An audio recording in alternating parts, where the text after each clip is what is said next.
তো সেটা পুরোটাই আসলে আমি জানি যে আজকের আয়োজনটা এখানে এসে দেখলাম যে শুধু তাই নয়, একটা বড় পরিসরে আয়োজন করা হয়েছে। তো যারা এখানে আছে তাদের সবাইকে ধন্যবাদ।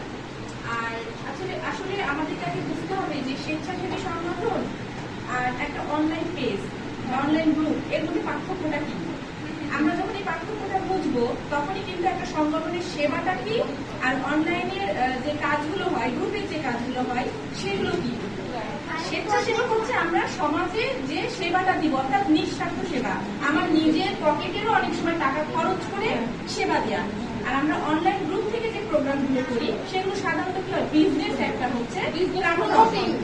আমি যখন একটা জাস্ট একটা মিট আপে যদি করি সেখানে কিন্তু একটা বিজনেস মাইন্ড নিয়ে করি, যখন আমি একটা হচ্ছে পিকনিক করি সেটাও কিন্তু বিজনেস মাইন্ড নিয়ে করি। বাট আমরা যখন একটা স্বেচ্ছাসেবক সংগঠনে যাব তখন মনে রাখতে হবে যে রিক্সা ভাড়াটা আমার, আমি দিয়ে সেখানে যাব এবং সেখানে কিছু সেবা দিয়ে আসবো। তো রাজীব ভাই যে সংগঠনটা করেছে খুব ভালো লেগেছে, আমার সাথে আলোচনা করছিল। আমি ভাবলাম যে অবশ্যই ভাইয়ের সাথে হচ্ছে থাকলে একটা সমাজ সেবামূলক কাজের মধ্যে থাকতে পারবো।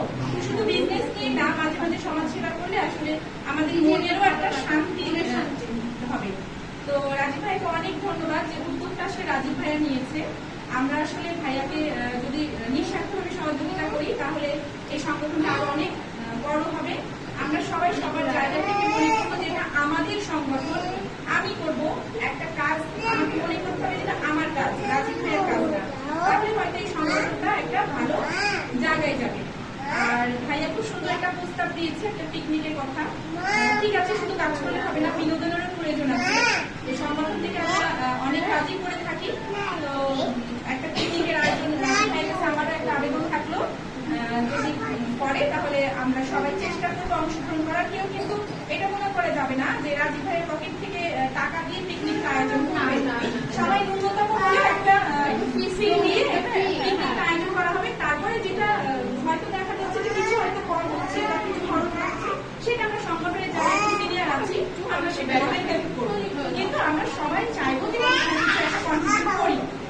আর সংগঠনের বিষয়ে আবারও বলবো যে সবাই অনেক সহযোগিতা করে। আমরা যখন বন্যার্থদের সাহায্য করলাম তখন এই যে ওরা অনেক সহযোগিতা করেছে, আমরা বাড়ি বাড়ি যে সবার কাছে সাহায্য চেয়েছি। তো সেটার একটা আলাদা শান্তি, সেটা একটা আলাদা অনুভূতি, সেটা মানে ভাষায় প্রকাশ করা যাবে না। তারপরে আমরা যে বন্যার্থ এলাকায় গিয়েছিলাম, আমাদের যাওয়ার যে একটা হচ্ছে এক্সপিরিয়েন্স, যে আমরা যে গিয়েছিলাম ট্রাকে করে, সেটার যে আসলে একটা অনুভূতি, অনেক শরীরে ব্যথা কিন্তু মনে ব্যথা নাই, মানে শরীরের ব্যথাটা দেখাতে পারছি বাট মনের যে আনন্দ সেটা হয়তো আমরা কাউকে দেখাতে পারিনি। আমরাই জানি যে এর মধ্যে যে কি একটা আত্মতৃপ্তি ছিল। তো এইরকম কাজে আবার যদি উদ্যোগ নেয় রাজীব ভাই, আমি শিল্পী আপনার পাশে আছি, আপনার সংগঠনের পাশে আছি, অবশ্যই থাকবো।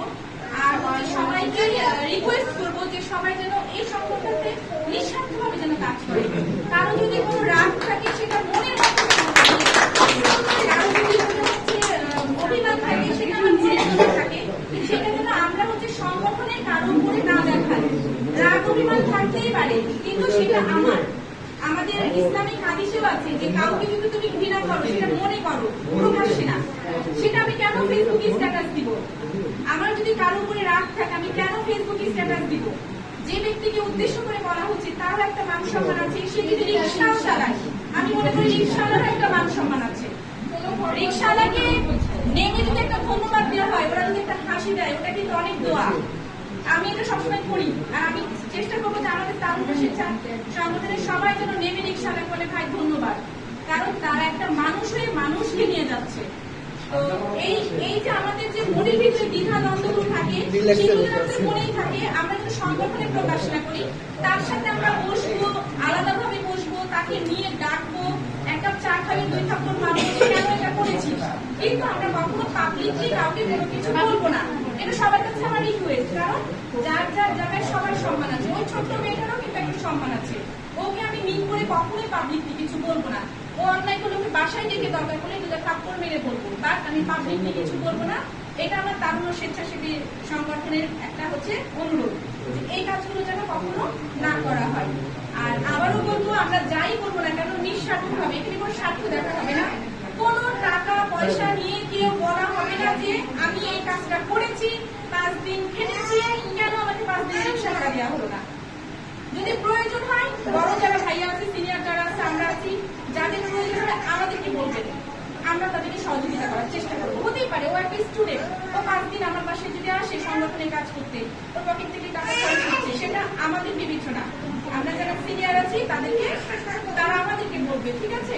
তো আমি চাইবো যে এই সংগঠনটা যেভাবে গুটি গুটি পায়ে এগিয়ে যাচ্ছে, অনেক বড় কিছু করার দরকার নাই, এখানে গুটি গুটি পায়ে যেন এগিয়ে যায়, মরে যেন না যায়, শেষ যেন না হয়ে যায়, এটা যেন এরকম জীবিত থাকে। আর খুব ভালো লাগছে, আমরা সবাই সবার জায়গা থেকে আরো আমরা সদস্য বাড়াবো, আরো আমরা এখানে জনবল বাড়াবো, আরো আমরা এখানে হচ্ছে নতুন নতুন মুখ দেখবো, প্রত্যেক বছর যেন আমরা এখান থেকে অনেক প্রোগ্রাম করতে পারি, সেটার একটা শিডিউল করে নিব।